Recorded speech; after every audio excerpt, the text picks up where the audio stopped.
What's up, everyone? Episode 2 of Ask the Animal. I'm here in the team animal training compound.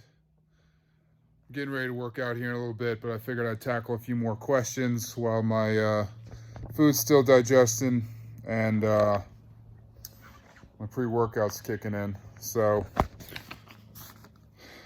got some questions here. So the first one is, in building a home gym, what would you weigh your top 5 must-have pieces? Or what would your top 5 pieces be? So, first and foremost, without a doubt, let me come over here and get a better view of this. Squat rack, a multi-dimensional squat rack, like the PR 5000. It doesn't have to be this one, but a squat rack would without a doubt be the most important piece that I'd want to have, because there's so many different things you can do with it. Obviously, you can do squats with it. If you have it set up on a platform like this, you can do deadlifts. I have this set up, I'll back up here a little bit, where you could do deadlifts outside of it. I mean, I have a separate deadlift platform, but if you don't have that much space, you don't need to have a separate space for that. You can, as long as you have a bench, which would be one of the other pieces that I would recommend having to have, you could do bench press, incline press if it's an adjustable bench. The nice thing with these type of racks like this is there's a lot of additives. So you see up here, first of all, I have this multi-grip on here where you can do pull-ups with all different types of angles. You can do hanging leg raises off of it. I actually have a dip attachment, which is right over here. I can attach that to the rack and do dips off of it. You can actually get, for this rack and similar racks like the Rogue or Sornex type racks, you can get landmine attachments, so you can do T-bar rows around the world, whatever. So, first and foremost, a really good versatile squat rack is without a doubt the most important piece for a home gym. I would say like the second and third pieces that kind of go hand in hand with that would be a good bench, preferably an adjustable bench, because an adjustable bench, you can do a lot of different stuff with it. If it's a flat bench, you're kind of limited to just that one angle. So a good adjustable bench, and then obviously a barbell and some weights. So those would be kind of the first few things as far as being most important. After that, I think, some dumbbells for sure to kind of give you a little more variety with the types of movements that you can do.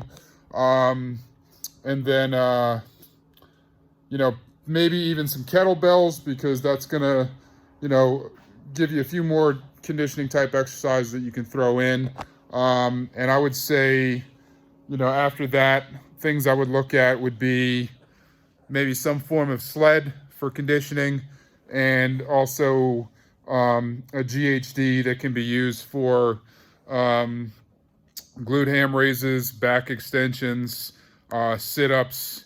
You can even do reverse hypers off of a GHD. So in no particular order, aside from the squat rack, those would without a doubt be the most important thing. Squat rack, a bar with some weights, bench, like I said, preferably adjustable, and GHD, and then some dumbbells and a sled. And that might be more than 5, but whatever.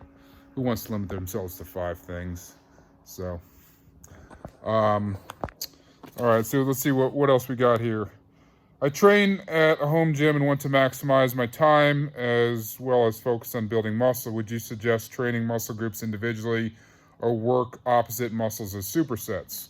I would not recommend training muscles individually. Your body isn't really designed to work that way. Honestly, the old school approach, bodybuilding approach of training a singular muscle group in one session, I don't agree with. I don't think it's as effective. I think that, especially training at home, but in general, training multiple body groups, body parts together, and focusing more on movements rather than body parts is actually better. You're going to get better workout. I like to incorporate, multiple body parts and movements within the same workout. I think you just get a better total workout, and it's more appropriate in terms of the fact that your body is designed to work as one, and so the body parts work synergistically together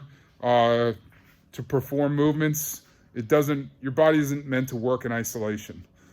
So training it in isolation really, to me, doesn't make that much sense. And I know that might sound weird as a bodybuilder, but if you want to be more of a functional individual and actually get a better workout, then I don't think that training individual body parts by themselves is really the way to go.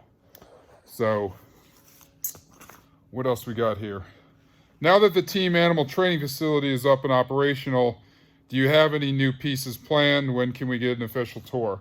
So I actually have a bunch of equipment that's on the way. I have an order in with Rogue, which is actually sitting in the Roanoke facility right now. It's I don't know if it's going to be delivered today or on Monday, but I have a 150-pound kettlebell because I decided that the 124-pound kettlebell over here wasn't big enough, and I wanted a 150.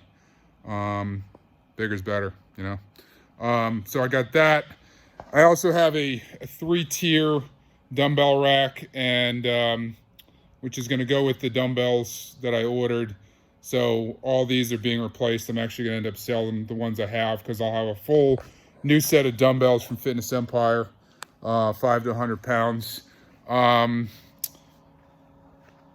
have some 100-pound deep dish plates. Some come in for 2 sets, four 100-pound plates. What else did I get from Rogue? I got some things to hang on the wall, basically for organization.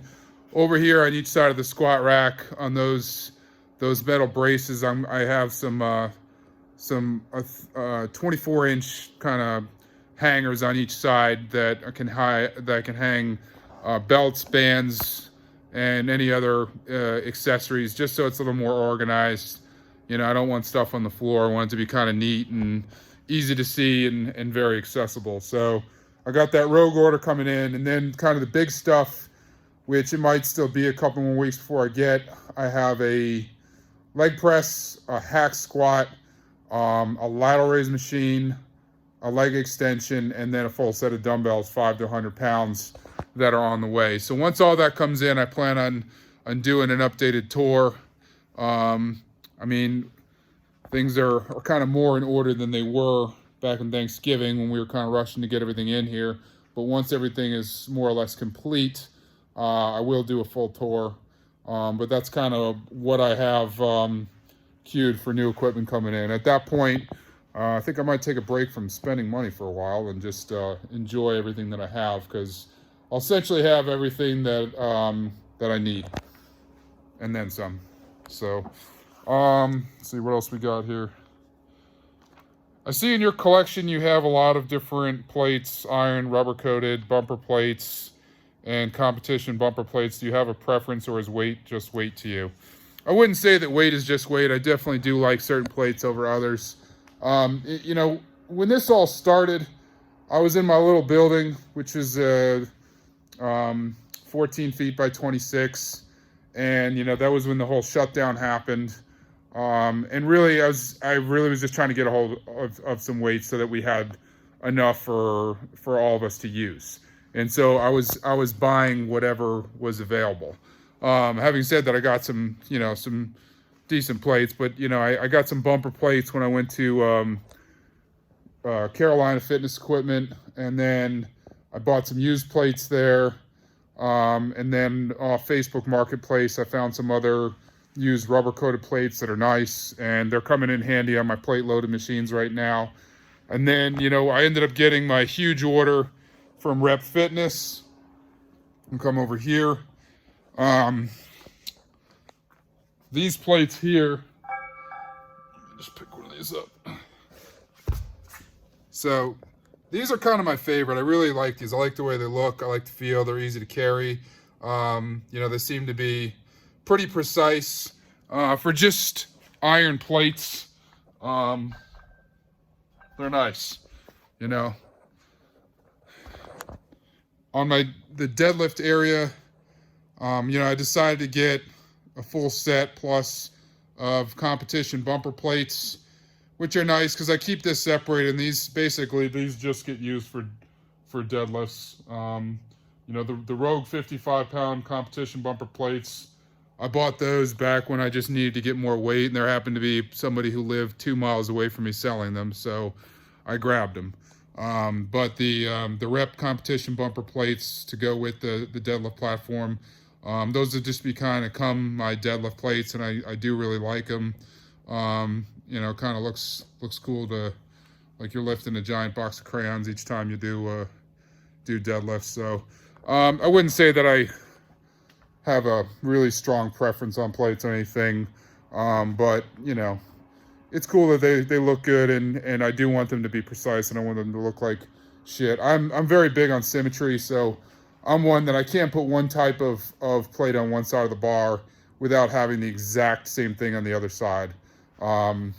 It would just bother me. I've seen, you know, some people can do that. I know, like, when I was training in a gym where they had different types of plates, I could not, even on if it was a piece of equipment where it didn't matter, it's not balanced, I couldn't put one plate on one side and a different type of plate on the other side. It would bother me. So, let's see. With the building of your own training facility behind you now, for the most part, is there anything you would have done different? What's your most loved aspect of the new facility? I would say the main thing would have been if I could have found one person that could have done kind of everything. Having multiple parties involved in a construction project makes it very complicated, and at times not as fluid. So, you know, if you can find, especially if you can find somebody who can do both the foundation and the actual structure itself, that's helpful. And then you have one person responsible for all of it, rather than, you know, having a different company or individual, you know, do the concrete slab, and then the building, and then the electrical. I mean, it's not always easy to find somebody who can do all those things, but I learned a lot about each of these things as we went forward, and, you know, probably, you know, I might have, if in the beginning, knowing what I know now, rather than a cold form steel building, I might have gone with a red iron, but ultimately, you know, it doesn't really matter now. Anyway, I think that's going to be about it for this session, but I do have several more questions. I'll try to get some more of these videos up this weekend. If you have any questions, shoot me a message, or you can comment on, you know, Facebook, YouTube, or Instagram. Don't forget to subscribe to my channel. Have a great day, everybody. I'm getting ready to hit some lower body right now. Take it easy.